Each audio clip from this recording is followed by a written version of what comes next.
demostrar que la humanidad ha alterado el equilibrio natural de la Madre Tierra. El gran protector de la civilización decide entonces establecer un lugar donde estudiar el problema y así llevar una solución a tiempo. Este es el Conuco de Prometeo.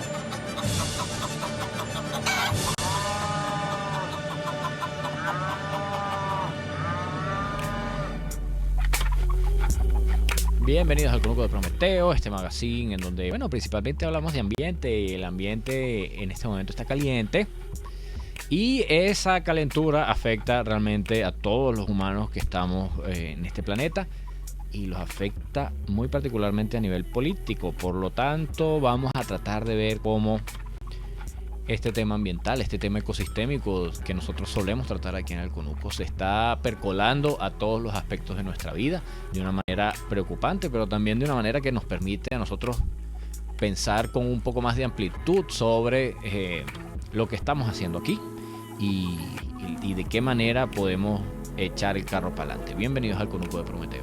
Sobre esa idea de pensar, le damos la bienvenida a otra semana más para dar al ambiente el lugar que se merece, recordando que ustedes y nosotros y todos somos animalitos en peligro y que estamos buscando la manera de generar preguntas para conseguir respuestas. Hoy es sábado 3 de agosto de 2019 y vamos a tratar de empezar a reflexionar. Vamos a darle para adelante.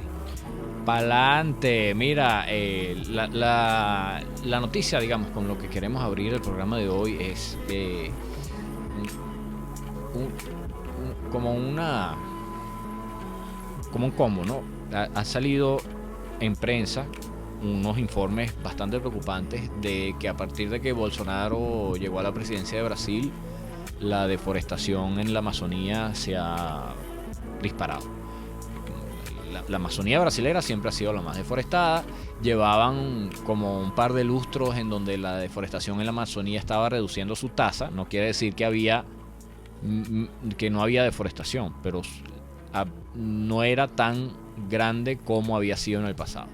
Pero a partir de que Bolsonaro toma las riendas de Brasil, por decirlo así, que gana la presidencia. Sí, que gana la presidencia, se desregulan un montón de cosas para la Amazonía y se le permite a ciertos intereses económicos pues hacer uso de esa tierra. Principalmente estamos hablando de ganadería, de cultivo de soya y también de minería y extracción de madera, que claro, no necesariamente son legales, pero lo que suele pasar cuando se desregulan las cosas es que, tú tienes una legalidad que te permite tener ciertas cuestiones legales y algunas ilegales que se imponen, pero si tú desregulas las que son ilegales, entonces las que se van a imponer como ilegales van a ser mucho más profundas, ¿no? Entonces, de alguna manera ha sido un problema grave para la Amazonía, lo cual para mí es también un problema, si se quiere, ideológico, porque Bolsonaro es nuestro aliado contra la dictadura. Lo que pasa es que Bolsonaro es un personajote por muchas razones, sí, ¿no? Claro que es un personaje. Porque el tema de él, en todo caso, es la dictadura de izquierda, no las dictaduras. A él las dictaduras le parecen chéveres. Y las dictaduras con violaciones de derechos humanos le parecen chéveres.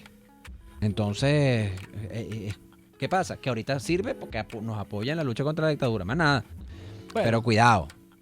Sí, es correcto. Digamos, él siempre ha sido, de la boca afuera, ha sido, digamos, afín a dictadores de derecha, lo cual es un enorme red flag, ¿no? Es una señal de alarma bien grande porque así empezó el fiambre galáctico, ¿no? Lito del llano. ¿No? O sea, diciendo tal. Pero Bolsonaro, como quiera que sea, todavía está en la etapa en donde es legítimo.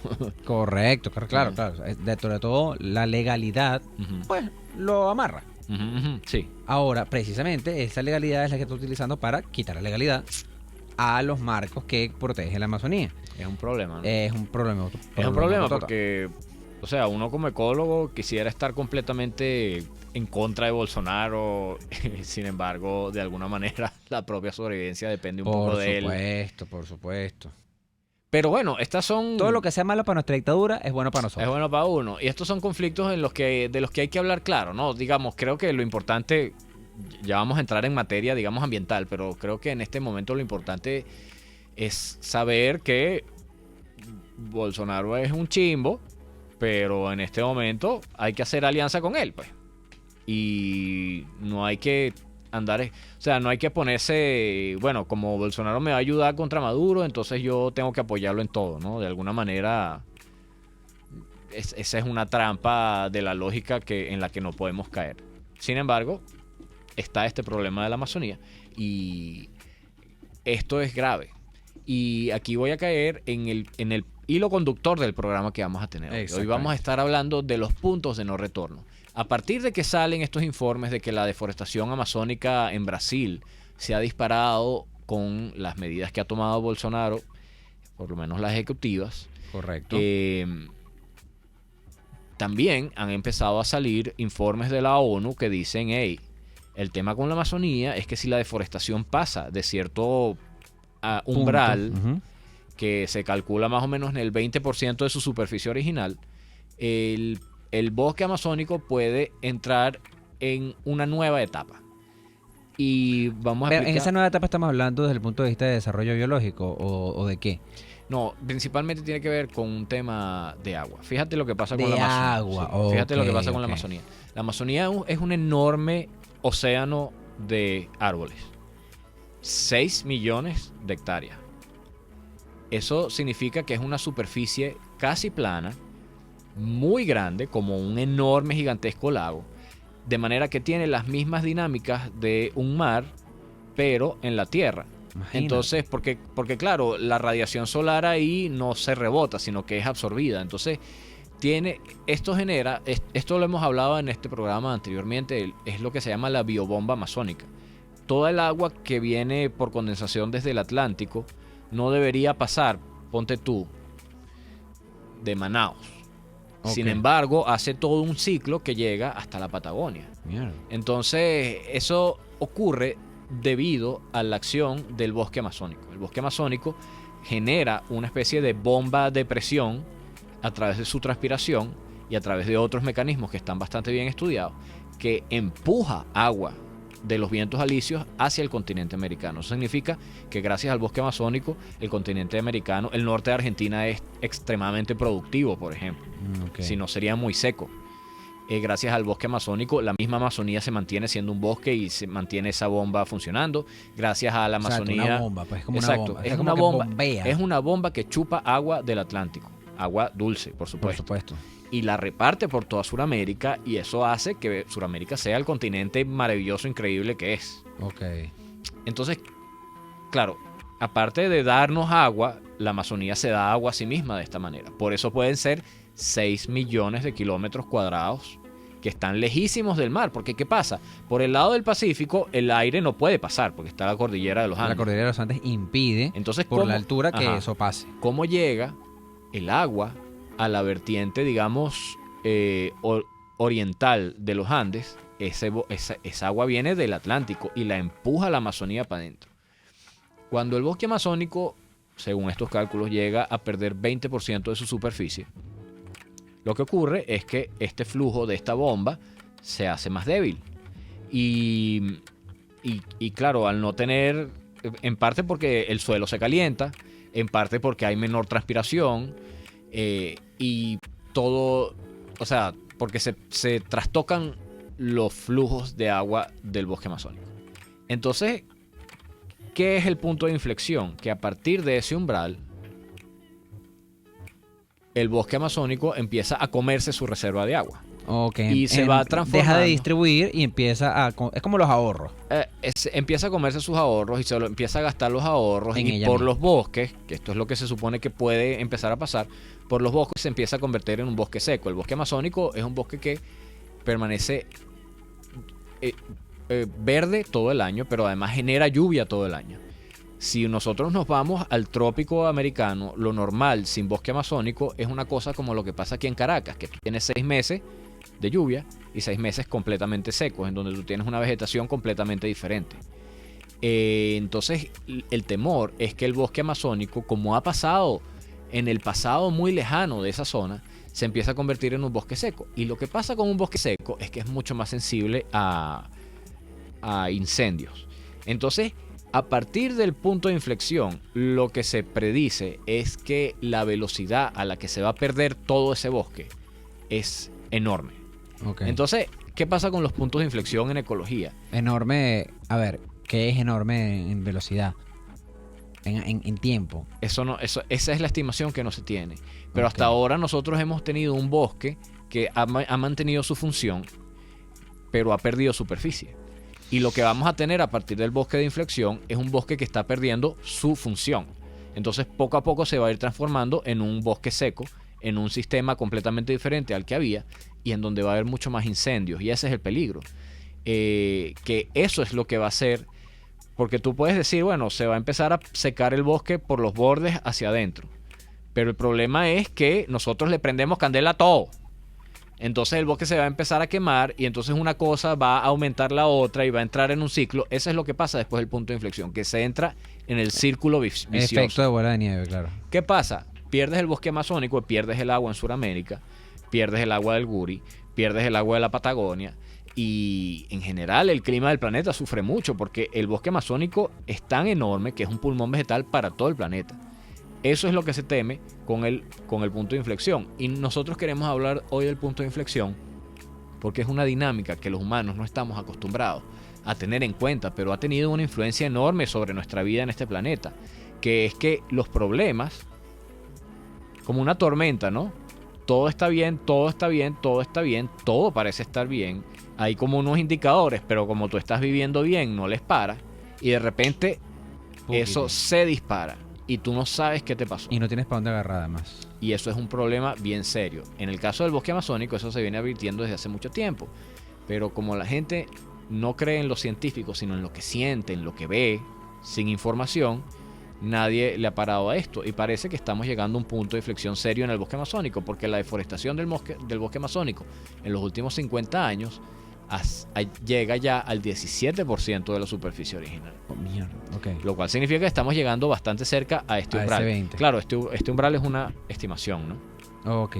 Hay una cosa que me parece que es bueno señalar y es que esos puntos de no retorno, la naturaleza termina al final aplicando las lógicas naturales Sí, para su propia existencia. sí.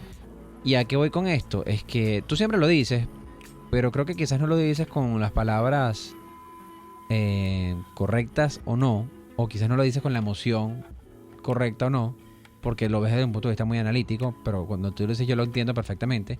Y es que mucha gente se pregunta, bueno, es que el planeta va a sufrir. Lo que vamos a sufrir somos nosotros. Somos nosotros. Porque el planeta va a seguir existiendo. Bueno, y los Siempre. animales y las plantas, ¿no? Pero al final, las plantas van, algunas, no todas, van a ir adaptándose. O sea, tienen como mayor la vida capacidad. la vida vegetal va a seguir. Exacto. Y la vida animal va a seguir. va a seguir. Los verdaderamente afectados Son los que se extingan. y los que tenemos capacidad de hacer algo y no lo hacemos. Sí. Porque ahí es donde viene el tema. Si tenemos una capacidad de hacer algo y no lo hacemos o omitimos estas capacidades o omitimos las acciones que deberíamos tomar, cónchale, es muchísimo peor. Entonces, eso va a afectar en nuestra propia vida. Sí. El tema de tener agua, tener energía, Tener agua, tener energía. Eso va a ser durísimo tener para nosotros. alimentos. Tener alimentos. O sea, el granero del mundo que es Argentina. Chao granero, ajá. Entonces, chao granero, y eso no es poca cosa. Eso es una consecuencia económica fuerte para el planeta. Exactamente. Perder la Amazonía no es cualquier cosa. Es un tema económico. O sea, las económico. mismas productoras de soya y ganado que están deforestando la Amazonía se van a secar. Y ese es el tema con escupir para arriba, ¿no? Vamos a hacer un corte y ya regresamos con más.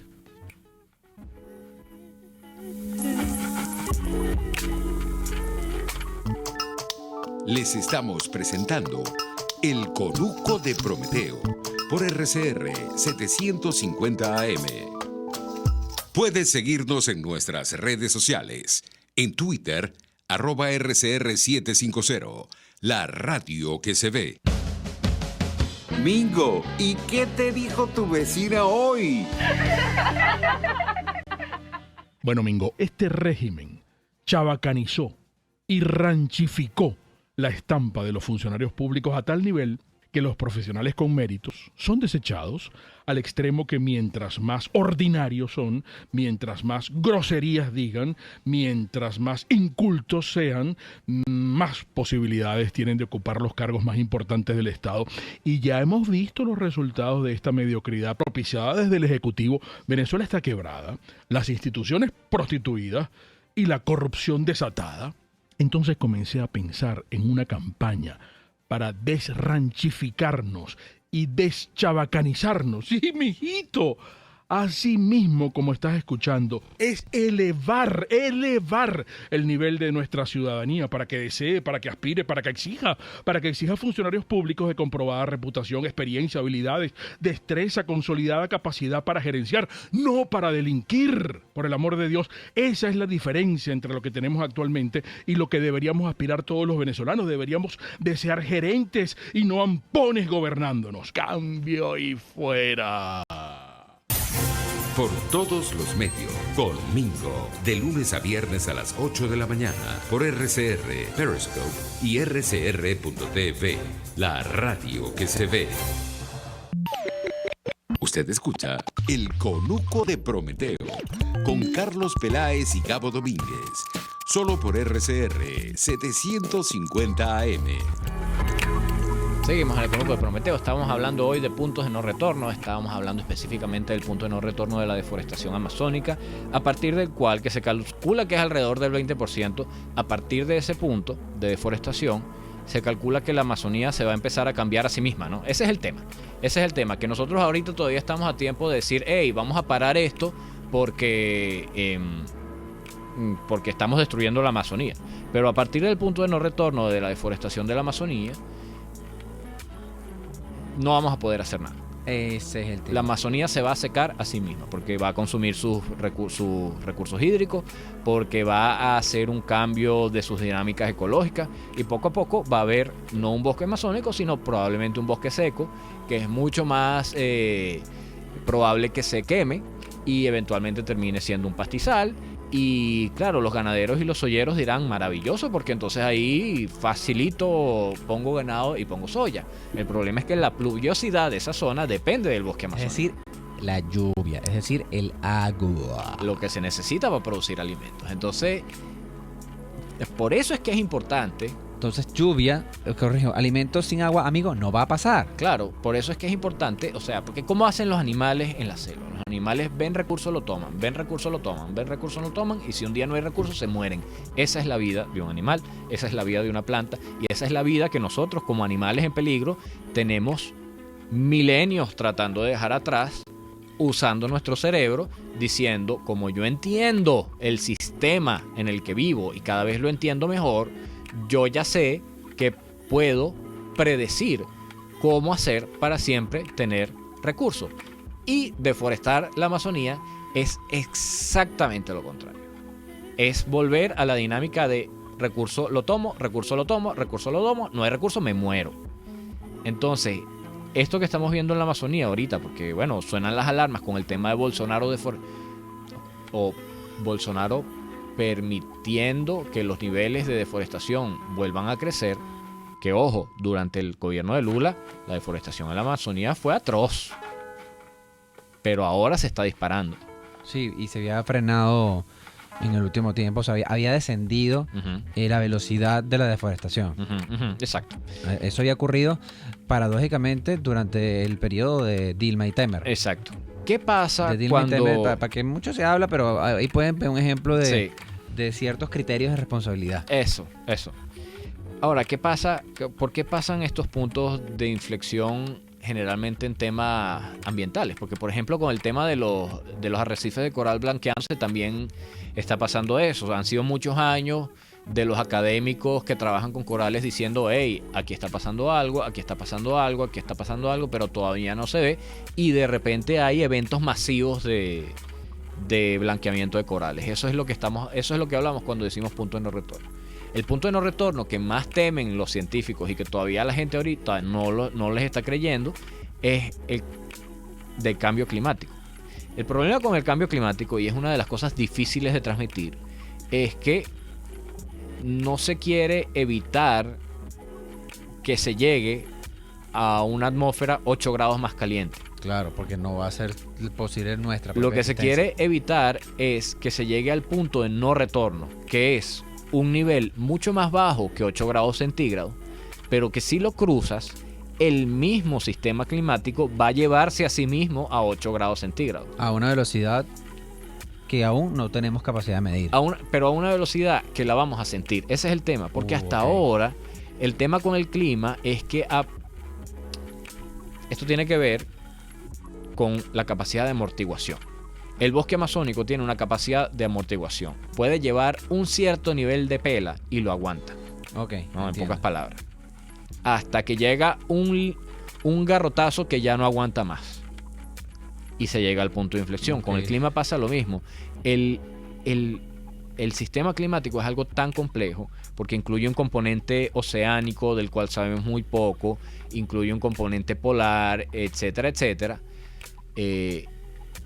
Hay un montón de variables que nosotros no conocemos o no metemos dentro del cálculo, pero que permiten a este sistema climático tener un nivel de aguante mucho más grande del que los números nos dan.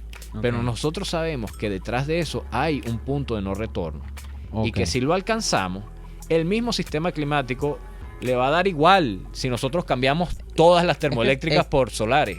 No va... Él simplemente cambió de estado y está transitando hacia otro estado. Ese es el miedo que tiene la gente que está La comunidad luchando duro científica. contra el cambio climático. Ok. Porque implica sequías, implica hambre, implica migraciones masivas, implica un montón de problemas, implica guerras también. Claro, y una vez que arranca, ¿cómo lo paras? Y es O difícil. sea, una vez que pues, se claro, para, que da ese punto de no retorno, claro. el tema es no retorno precisamente porque no lo puedes detener. Pero fíjate una cosa En bien, dado caso pudieses retrasarlo. fíjate una cosa bien interesante. Fíjate esto que interesante. Bueno, no sé si en términos biológicos puedes retrasarlo. Sí. Lo que se quiere es Pero no retrasar. evitarlo. Lo que se quiere es retrasar ese punto de no Ok. retorno lo suficiente como para que la tecnología llegue al punto en que ya podemos empezar a echar para atrás. Ok. ¿No? Eso es lo que se está tratando de hacer. Y eso es lo que es difícil de explicar. Porque de verdad la gente, hasta que no sienten una ola de calor como la que tienen en Europa, y por esto traemos también este tema a colación. En un día se derritió de la capa de hielo de Groenlandia esta semana una cantidad récord de agua que nunca se había medido que se derritiera en un solo día. Este ha sido el verano con el día más caluroso en toda la historia de las mediciones meteorológicas. Este ha sido el verano más caluroso en todas las mediciones meteorológicas en el hemisferio norte. Y este ha sido el verano que va a terminar con el récord de deshielo del Ártico desde hace 50 años que se empezaron a medir, digamos, Ok. con claridad la superficie. Con método. Sí, la superficie de deshielo ártico. Entonces, claro, ante toda esta evidencia, los científicos se asustan y dicen, ¿será que estamos llegando al punto de inflexión? Pero como no lo pueden decir, entonces la gente está como que, bueno, hasta que no me digas cuándo es ese punto y cómo es ese punto y en qué número es ese punto, yo no te voy a creer. Entonces es una dualidad bien chimba, porque cuando se trata de que tienes que modificar tus conductas de alguna manera para evitar llegar a un punto de inflexión Eso tienes que empezar a hacerlo bien ya. chimbo, la gente dice, pues yo quiero los datos exactos o no te creo. Pero cuando alguien te dice por ahí, mira, que lo que falta es unos marines, ahí sí no piden datos, Exacto. ¿no? Sí, O entonces, sea, ahí sí te creen y ya. sí, es el tema de la creencia versus los hechos, ¿no? Bueno, es el sesgo de lo que yo quiero creer. Es lo que yo O sea, quiero no, creer. yo quiero creer que los políticos me están traicionando, pero también quiero creer que no tengo que hacer nada para salvar el tema del cambio climático. Es la eterna tensión entre fe y razón. Sí. Es una tensión que existe desde tiempos inmemoriales, es la tensión básica de lo que es la política como algo público, Ujú. no como algo reservado a una clase, nada más reservado a los reyes, no, desde que es algo público, precisamente esa idea, esa tensión entre fe y razón ha sido como el hilo conductor de Occidente, Ujú. fundamentalmente. En Oriente la cosa es un poco distinta. En Oriente me refiero a En el occidente Rusia, India, China. es esa cosa, yo no sé, aristocrática o aristotélica, no me acuerdo cuál de las dos, que es como que cuestionate todo. Cuestiona todo. Socrático en realidad. Socrático, eso. Socrático en realidad, con ese método que empiezas a preguntarte, y esas puras preguntas son las que generan conocimiento, Ujú. son las que te acercan a la verdad un poco más. Sí. Que al final siempre va a ser subjetivo, siempre va a depender de mucha interpretación, pero es algo que termina ocurriendo y creo que quizá ahí ese es el llamado de atención, ¿no? Empezar a tener la humildad de saber que lo que uno quiera no necesariamente es lo que es. Es lo que pasa. ¿Sabes qué? Eso me lo dijo mi psicóloga hace par de meses.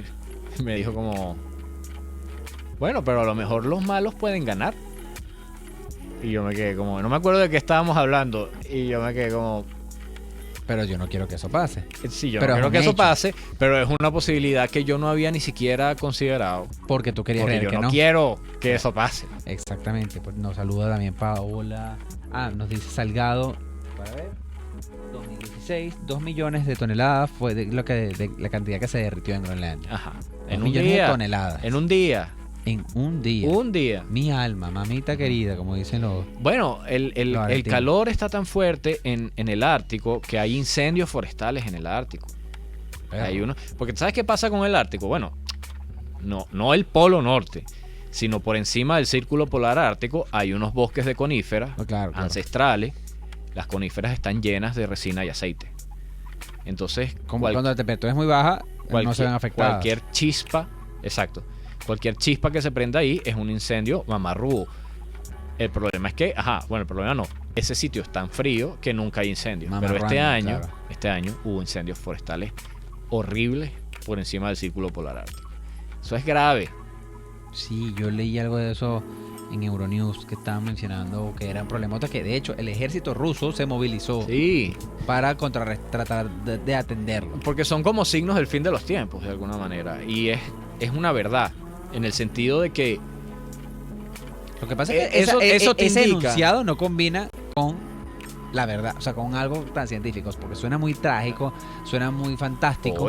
Obvio, los científicos no te van a decir estamos llegando al fin de los tiempos. Exacto. Lo que sí te van a decir es son el tipo de cosas que concuerdan con nuestras teorías sobre el punto de no retorno climático. Nuestros modelos, que son matemáticos, que son computarizados, que utilizan evidencia y datos recabados en la realidad, nos dicen que en algún momento se va a llegar a una temperatura y una concentración de carbono y a una temperatura del mar tales que va a empezar un proceso de cambio del clima. Y una de las cosas que pueden ocurrir en ese proceso de cambio es sequías en el Ártico, deshielo completo del polo, y entonces empiezan a pasar estas cosas y es como que, hey, están pasando las cosas que el modelo predice. Exacto. ¿Me vas a creer o no me vas a creer? ¿Te vas a tomar esto en serio o no te lo vas a tomar en serio? Sí, y ahí es donde justamente la ciencia y la razón y esa atención empieza a generar algunas lógicas en las que debemos empezar a pensar nuevas formas de entendernos que garanticen nuestra propia existencia. Vamos a pensar en todo esto cuando regresemos con más de El Conuco de Prometeo.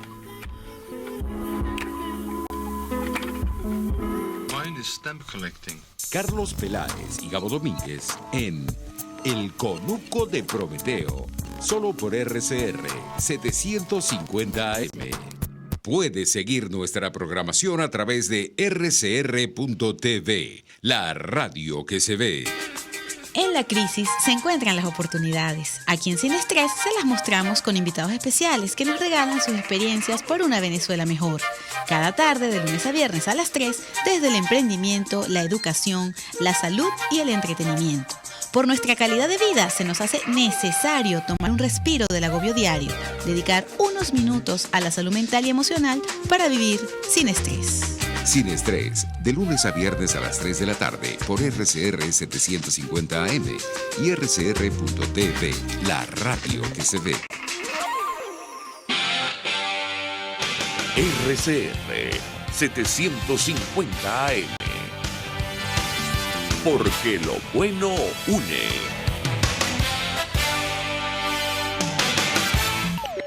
Escuchamos El Conuco de Prometeo en RCR 750 AM.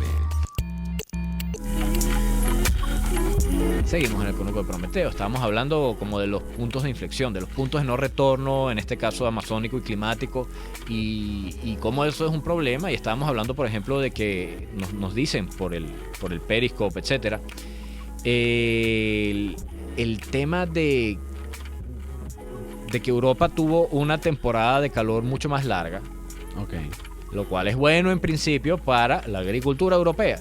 Pero el problema es que el calendario de siembra de los europeos empieza en una fecha. Y si en esa fecha ya tú tuviste unos cuantos meses de calor y siembras en esa fecha y viene una ola de calor de verano cuando la plántula está creciendo, te mata todas las plántulas. Entonces tú para el año siguiente dices, bueno, entonces yo tengo que sembrar 3-4 semanas antes. Pero el año siguiente Cambio de la fecha. es otra cosa. Exactamente. Ese es el problema. Y Con eso el cambio afecta climático. La comida, afecta la alimentación afecta. Entonces, si afecta la alimentación, si afecta la comida, la producción de comida, afecta la economía. Ujú. Nos va a costar más caro, otro poco de cosas, vamos a tener que gastar más energía o menos energía en otros espacios y se nos descontrola la vida. Pero precisamente sobre este control y descontrol, yo quería hablar de unos ejemplos humanos, Ujú. de cómo de alguna u otra manera hay ejemplos humanos en donde se tomaron previsiones, se cometieron errores y aciertos respecto a los puntos de inflexión en función de las realidades. Y esos errores eran como... O sea, se cometen porque se actúa bajo el supuesto de que, bueno, no pasa nada. No va a pasar nada. ¿Qué es lo peor que puede pasar? ¿Qué es lo peor que puede pasar? Y aquí me gustaría hablar de dos ejemplos alemanes, ¿no? Un ejemplo alemán va en la Segunda Guerra Mundial cuando en el ataque a Stalingrado, el caso Hitler se vuelve loquito, entonces él quería, fíjate, no en función de evidencia, lo que le decían sus generales, bueno, vamos a atacar este lugar porque este lugar es más estratégico, ¿no? Él decidió Stalingrado porque Stalingrado, a ver, se llamaba Stalingrado, iba a afectar el honor de Stalin. Entonces Stalin se iba a poner bravo porque estaban atacando a O Stalingrado. sea, él pensaba en lo que le pasaría. O sea, Lo que pasaría con él. él proyectaba. El proyecto. Como todo buen megalómano. es Entonces como que- resulta que metió para allá un poco de cosas, un poco de energía, tanques, soldados y tal, y los agarró aquel invierno. Y a partir de ese momento, en paralelo, se empieza a abrir el frente occidental, que es el desembarco de Normandía y todo esto. Y a partir de esa mala decisión, hubo un punto de no retorno en donde Hitler y el nazismo solo perdió terreno. Solamente perdió terreno por una mala decisión visceral, Ujú, no una decisión fundamentada ujú. en hechos probados, en análisis real de las cosas que estaban ocurriendo. Qué bueno que fue así. Sí, es como... Qué bueno que fue así porque aceleró el fin de la guerra. Es como De una- hecho, se dice que que esas decisiones, en conjunto con el descubrimiento de la máquina Enigma, que otra vez es aplicación de ciencia Ujú. al conflicto. La máquina Enigma es la máquina que usaban los alemanes para encriptar sus mensajes. Exactamente. Que cuando los aliados lograron Desencriptarlo. desencriptarlos, todo fluyó mucho mejor. Bueno, se habla de que eso redujo la guerra 2 años. Ujú. O sea, que la guerra hubiese durado un par de años más si eso no hubiese ocurrido. Que por cierto, Alan Turing. quien logra desencriptar la máquina Enigma fue un computista inglés. Fue un computista inglés, gay, súper reconocido y desconocido. ¿En qué sentido? Es reconocido hoy, pero en aquel momento sus logros, precisamente por su condición homosexual, fue negado y relegado. Fue condenado a Ujú. castración química Ujú, por sodomita, ujú. habiendo salvado a Europa de 2 años de guerra mundial. Al mundo de un poco de vidas, Ujú. básicamente. Y para menos se un poco terminó de- suicidando de depresión. Por lógica, es perfectamente comprensible. Pero ¿a qué voy con esto? Que en ese mismo nivel, Alemania, pero en la Primera Guerra Mundial, ya no en la Segunda, sino en la Primera, se estaba desarrollando la guerra, creo que fue en la batalla de Amberes, si me no recuerdo, Ujú. de la Primera Guerra Mundial, donde, aunque los alemanes pierden como esa batalla, se empiezan a dar cuenta que, hey, la guerra no se había desarrollado en territorio alemán como tal. Ok. Y los tipos dicen, mira, saquemos cuenta, vamos a echar número aquí, es como es ciencia otra vez, datos sólidos. Mira, ya a partir de aquí, solo podemos perder. Ok. Vamos a rendirnos ya, vamos a capitular ya, Ok. antes de que la guerra llegue a nuestro territorio y terminemos con el agua al cuello. A todos les pareció una decisión sensata. Lo insensato fue el otro lado, el lado vencedor. El lado vencedor propuso una política de castigo como prácticamente de aniquilación. Lo como cual, no te pude aniquilar en tu territorio, te voy a aniquilar En lo poco a poco económico. durante las próximas décadas. en lo económico. Qué fuerte. Y entonces es Un donde se ve error muy grave porque Dejó llevaron a Alemania a querer la Segunda Guerra Mundial. exactamente. Entonces es donde Mientras se ve que que las si posiciones tuvieras premiado esa decisión de, hey, bueno, vamos a parar la guerra porque, me metí en camisa de 11 varas, yo no puedo seguir aquí, vamos a pararla. No digo que los vas a premiar porque finalmente echaron la guerra para adelante, pero de alguna manera hay que reconocer sensatez. Esa sensatez. Esencialmente tener sensatez. Sí. Y ahí es donde tú te empiezas a dar cuenta en que las luchas existenciales absolutas, en el que gana todo lo gana, el que pierde todo lo pierde, o para yo poder existir yo tengo que eliminarte a ti, siempre termina en malos resultados. Lo terminó en la primera. Los alemanes fueron sensatos después de todos los desmanes que hicieron, pero fueron sensatos. Dijeron, mira, tenemos que parar esto aquí porque si no nos va a llegar la guerra a la casa. Vamos a dejarlo acá. Correcto. Pero el vencedor se fue de palo. Sensato entre comillas, ¿no? Porque tú dices, vamos a pararla aquí porque si no me echan broma a mí. Claro, pero... Y esto se supone que era para echarle broma a los demás. Exacto, no, pero fue sensato. Pero bueno, es más sensato que guerra total contra todo el mundo, que fue lo que hizo Hitler. Exactamente. Sí. O sea, entonces la sanción del vencedor, en un caso, fue aniquilar total, Desmedida, un hecho completo. En este caso, el derrotado, el que estaba siendo derrotado, porque de alguna también manera la tuvo. De alguna manera castigaste a la gente, ¿no? Claro. Entonces ahí es donde se ve que las posiciones extremas de suma cero, de lucha suma cero, en donde para yo existir tengo que eliminarte a ti, nunca dan buenos resultados a nadie. Sí. Porque me puede dar unos resultados medianamente inmediatos ahorita. Sí.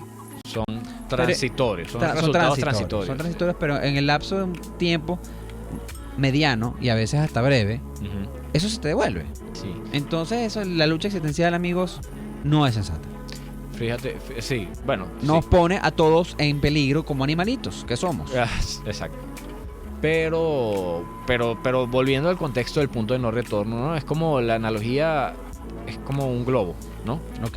Tú tienes un globo y tú lo inflas, y tú lo inflas, y tú lo inflas, y él sigue y aguanta, y lo inflas, y lo inflas, y él sigue y aguanta, y lo inflas, y crece, y él sigue estando ahí. Pero llega un punto en que se abre una pequeña brecha en el hule, en el látex. Correcto. Y no es que empieza a salir aire por ese pequeño punto hasta que vuelve a llegar a otro punto en el que otra vez tal. Es como que se perdió eso. No hay manera de volver al estado anterior. Simplemente el globo explota, se pierde, deja de existir. Eso es lo que pasa con los puntos de no retorno. Entonces, si yo lo comparo con lo que pasó con Hitler, porque claro, tú aquí lo estás poniendo desde el punto de vista táctico, es decir, tenían la batalla de Stalingrado que la perdieron, tenían el frente de Normandía que la perdieron, el tema del código de Enigma lo perdieron, entonces eso significó un punto de no retorno en que ya los alemanes solo podían perder batallas. Pero uno lo puede ver desde el punto de vista económico, en la medida que tú vas obteniendo territorio, que es lo que le pasaba a muchos imperios. Tienes que administrar esa broma. Ojo. Tienes una frontera mucho más grande. Entonces, y eso tiene unas consecuencias. y llegas a un punto en que, bueno, ya no, o sea, es un tamaño que no es sostenible para ti. Entonces lo que uno piensa como humano, digamos, que se administra en el día a día es, ¿qué pasa? Bueno, a lo mejor si Hitler hubiera perdido un territorio por aquí y un territorio por allá y se regresa a esa posición que todavía podía manejar, entonces el tipo podía haber esperado unos años más y después se expande más. Pero eso no es lo que pasa. Lo que pasa es el punto de no retorno. A partir de ahí tú vas a perder todo tu territorio.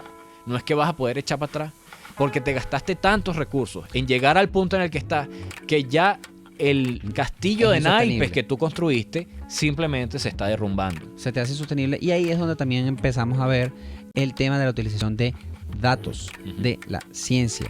Al final del día, Hitler y Ludendorff y Hindenburg, que son los de la Primera y los de la Segunda Guerra Mundial, terminan tomando acciones en función de datos. Ajá. Bueno, Hitler no. Exacto, pero los datos que Hitler es un ejemplo de que cuando no ignora hacerlo. los datos. Sí. Cuando ignoras la información, cuando ignoras los datos y va sobre tus deseos. Y los deseos no siempre son sostenibles. Y para eso tienes la ciencia. Para eso tienes la gente que estudia esto y que puede dar una respuesta lógica para tomar acciones lógicas en función de eso. Porque Hitler, como otro caso, manejaba la información. Sí, claro. Pero no le daba la gana porque tenemos que darle ya porque este es el momento. Y yo lo sé, yo lo huelo, yo lo siento en mi corazón. No, el corazón lo puede agarrar y guardar en una gaveta. Sí. Esto aquí es para la cabeza. Saludos a Hugo Duarte por el chat de RCR, que nos está hablando también de Alan Turing. Sí, ese es el tema con los dictadores megalomaníacos, ¿no? Claro. Y yo creo que esa es una de las razones por las cuales el chavismo ha durado tanto, que es que el chavismo, digamos, se mueve entre gente que es como Hitler, megalomaníacos absolutos, en donde tú le dices una mala noticia y te salen con, bueno, me cambias esa realidad, porque esa realidad no se ajusta a lo que yo veo, a lo que yo es deseo. la verdad. Pero dentro del chavismo hay mucha gente que se mueve muy sobre evidencia y muy sobre los datos. Y por eso son tan exitosos. Durante muchos años, Chávez se movía mucho más sobre datos que nosotros mismos, Correcto. ¿no? Y en nuestro caso, pues pareciera que que nuestra desesperación nos está llevando a querer ignorar los datos precisamente porque estamos desesperados. Ujú. Sí, claro. La desesperación es lógica. Lo que no podemos permitir nosotros, que somos pensantes, que somos los que traemos un poco de sensatez, Ujú. es que eso nos domine a nosotros, que la desesperación domine a la razón. Entre eso de evaluar si efectivamente estábamos siendo los sensatos ahí, ¿no? Bueno, O si estábamos siendo suficientemente sensatos. exacto, suficientemente sensatos puede ser también el término. Vamos a pensar esto un ratico durante el corte comercial y ya regresamos con más del conuco de Prometeo.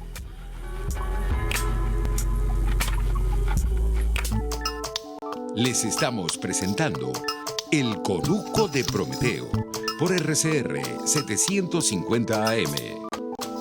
Sintonícenos a través de Periscope, @RCR750, la radio que se ve.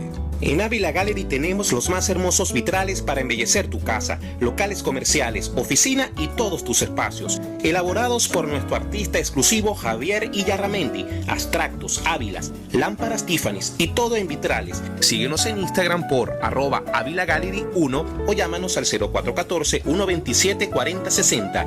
Ávila Gallery, tu centro de arte moderno. Un espacio que analiza y debate la coyuntura política, económica y social de nuestro país. Acompañe cada mañana a la periodista María Alejandra Trujillo en Palabras más, palabras más, palabras menos. Palabras más, palabras menos. Informes, entrevistas, análisis y discusiones sobre los temas de actualidad. Es lo que más te puedo dar, es lo de siempre. Palabras más, palabras menos. De lunes a viernes, de 7 a 8 de la mañana, por RCR 750 AM. Palabras más, palabras más, palabras menos. Usted escucha El Conuco de Prometeo con Carlos Peláez y Gabo Domínguez, solo por RCR 750 AM. Seguimos en el Conuco de Prometeo, estamos hablando hoy de los puntos de no retorno y de alguna manera nosotros los venezolanos sabemos, experimentamos en carne propia lo que es un punto de no retorno. Y lo impresionante es que Chávez lo dijo. ¿En qué sentido? Queremos llegar a un punto de no retorno y que la revolución... Lo que pasa es que los chavistas creían que ese punto de no retorno es que... Ay, a partir de cierto momento la revolución va a ser indetenible y vamos a llegar a ese mar de lo que... No, amigo. Lo que es el de no retorno era el hambre. Y hubo suficientes analistas del lado opositor que dijeron, ese punto de no retorno del que está hablando Chávez es hambre. Chávez hablaba del punto de no retorno cuando el chavismo, digamos, el malandrato chavista iba a tener suficiente poder de fuego como para que no importara lo que pasara en este país, ellos no podían salir de ahí. Ellos no podían salir de poder. Ese es el punto de no retorno al cual quería llegar Chávez realmente. Un punto en el cual no importara lo que pasaba, él siempre iba a ser el presidente de esta locura. Lo que los chavistas querían, yo no sé qué era, pero lo que los analistas veían en toda esa retórica, en todas esas acciones, en todas esas decisiones económicas, en todas esas decisiones incluso ambientales, es que iba a llegar un punto en la economía venezolana en donde en donde la economía iba a tomar su propia vida. Claro. Iba a decir, ese bolívar no sirve para nada, yo me voy a dolarizar, aquí el que se muera se murió y ya, aquí no va a haber comida para todo el mundo. Es correcto. Eso es lo que pasó después del punto de no retorno, y lo estamos viviendo en carne propia, y lo estamos viviendo con millones de vidas perdidas. Eso es correcto. ¿No? Y no hay cosa que podamos hacer que revierta esa situación. La economía venezolana está en transición a una cosa completamente diferente a la que tuvimos antes del chavismo. Pero para llegar ahí se pasó por muchos años en donde la cosa parecía estar fina, pepita. La gente decía, no, yo no sé de qué crisis hablan, si aquí todo el mundo sale a comer. Pero estaban pasando cosas y la Exacto. gente no lo creía. Cosas estructurales, cosas que nos hacían creer o no entender, corrijo, que al ser estructurales nos costaba más verlas. Y nos da un poco de flojera también. Exacto, entonces cuando nos cuesta un poco más verlas, pues termina siendo un poco más difícil medir sus consecuencias. Yo siempre pongo un ejemplo que me gusta, que es en la arquitectura, ¿no? Las aguas servidas. Nadie le para a las aguas servidas. Nadie le para a las aguas servidas. Pero eso ustedes es se verdad. imaginan, o sea, nadie fuera de dentro del gremio de constructores. ¿Ustedes se imaginan que eso no fuese así? Que las cloacas básicamente estuvieran en la plaza de nuestros edificios o siempre por las escaleras y no por una torretera. ¿Cómo sería el tema de enfermedades? ¿Cómo sería el tema de salud? ¿Cómo sería el tema de deslaves? ¿Cómo sería todo esto? Bueno, afortunadamente hay gente que sí piensa en eso, hay gente que sí le preocupa eso y que trabaja en función de eso. Y en función de ese trabajo es que nosotros tenemos que empezar a analizar los hechos que tenemos enfrente. Los hechos tanto naturales como los políticos que afectan lo natural, que son de carácter estructural. Yo recuerdo vívidamente cuando la sentencia, ¿cuál era? ¿156 y 157? La que inició las protestas de 2017, sí. Que el día, 2 días antes de que comenzaran las protestas, Carlos me llamó, íbamos a tener un conuco, y me dijo, chamo, no, mentira, ni siquiera habían salido la sentencia. Fue Maduro hablando de que aquí hay mucho oro, aquí hay mucho oro. Carlos me llamó por teléfono como desesperado, este tipo se volvió loco, viene un ecocidio, esto es una locura. Carlos observó algo que la inmensa mayoría de la gente no le paró mucho, que fue aquí este tipo está hablando de algo estructural, de algo central que no se veía en el momento, porque en el momento había cualquier otra cosa. Eso significaba dos cosas en ese momento, que ya PDVSA se había acabado, ya se habían robado todo de PDVSA, no quedaba más o menos ya nada había un que punto de robar no retorno en PDVSA, en el saqueo de PDVSA. Y ya había que pasar a otra fuente y lo iban a hacer, que es lo que la gente no creía. No, bueno, pero ¿qué tanto? ¿Qué tanto no? Lo está diciendo. Claro, lo está diciendo porque además eso es una manera de dar seguridad dentro de sus acólitos o dentro de sus secuaces. Sí. O dentro de sus cómplices. Sandra Victoria dice, el punto de no retorno del que hablaba Chávez es el punto donde se fue, que es de no retorno. Bueno, sí, el punto donde él se fue sí es totalmente él no se retorno. fue para nunca retornar, a Él pesar no de lo volverá. que dicen por ahí, de que nunca se fue. No, él no volverá. Él no volverá, afortunadamente. Lamentablemente sí hemos pasado la pela, la estamos aguantando, somos nosotros. Sí, ¿no? Pero no importa. Usted siempre recuerde, siempre, véase en el espejo todos los días y diga, usted está vivo y Chávez no. Sí. Ahora, una cosa con el punto de no retorno. Una cosa es que se cruce un umbral. Ok. Detrás del cual tú no puedes volver a lo que había antes. Ok. Pero una vez cruzado el umbral, tú sigues pudiendo operar para que el estado al que se cruce sea menos miserable. Desde menos miserable a bueno también, ¿no? Oh, claro. Dependiendo de la situación en la que estemos hablando. Pero va a ¿no? ser distinto. Pero va a ser distinto. Siempre va a ser distinto. Y yo creo que, dado que en Venezuela económicamente y en todo sentido hemos pasado a un punto de no retorno, yo creo que nosotros como venezolanos de verdad tenemos que pensar en cuál es el nuevo estado de cosas que nosotros queremos para este país. Exacto. Porque claramente el pranato chavista no es. ¿Y cuál podemos para nuestro país? Que eso también es importante. Sí. ¿Cuál podemos tener o no? ¿Cuál es el nuevo estado de cosas que podemos tener? Porque ahí también hay mucha fantasía. Sí. Entonces, bueno, sí, vamos a meterle. Pero la fantasía no está mal. No, porque una cosa es el anhelo. como Bob Esponja. La imaginación es Claro. algo bueno. Claro. Lo que no te puedes es quedar en la imaginación. Exacto. Esa es tu guía, eso es tu objetivo y tú tienes que ir... No, es tu brújula. Es tu brújula, sí, es correcto. Como a mí me encanta siempre esa cita de La Fontaine, que es: las ideologías nunca se van a lograr alcanzar, pero siempre te van a guiar el camino. Ok. Claro. Por Es ahí va. un poco lo que le pasa a los comunistas. Que es como que, No, hasta que no tenga lo que dice Marx, no. No va a pasar. ¿por qué no lo hacemos progresivo y en base a la realidad? A pesar de que te gusta mucho Marx, a lo mejor no podemos llegar ahí, pues. Exacto. Pero bueno, eso es otra discusión. Yo creo que ya nosotros estamos... Sí, ya nosotros estamos cerrando por aquí, pero bueno, quiero insistir sobre esta idea. Pues nosotros cruzamos un punto de inflexión. Nosotros en este país en los últimos 20 años hemos cruzado muchos puntos de inflexión. Correcto. Eso quiere decir que lo que había antes no es opción. Exactamente. Aquí va a haber... Y lo que propone el chavismo tampoco es opción. Aquí, amigos, va a haber otra cosa distinta. Aquí va a haber que construir otra cosa. Mejor o peor, ya el tiempo es el que lo va a decir. Pero Sí. aquí va a haber una cosa. Aquí no va a haber restauración. Aquí va a haber algo diferente. Sí. Tan sencillo como Imposible, es que no tenemos petróleo. Bueno, Ah, tenemos petróleo, pero Pero el mundo ya no está usándolo como antes. no podemos vivir del petróleo como lo hacíamos antes. Entonces, a así pensar duro, necesitamos agarrar nuestro cerebro y darle, e irlo construyendo poco a poco. Ok. Nosotros nos escuchamos de nuevo el sábado que viene. Ya esto fue todo por el Conuque de hoy. Como siempre, vamos a estar pendientes de sus mensajes y seguimos tratando de convertir esto en un podcast y poco a poco lo vamos a lograr. Hasta la semana que viene. Hasta la semana que viene. Chao.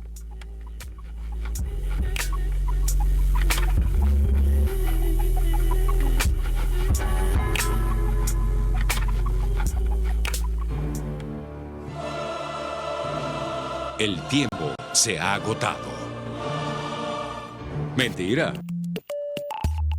No desesperes. Por ahora, Prometeo se retira, pero volverá con más información y más ideas para salvarte. RCR 750 AM, porque lo bueno une.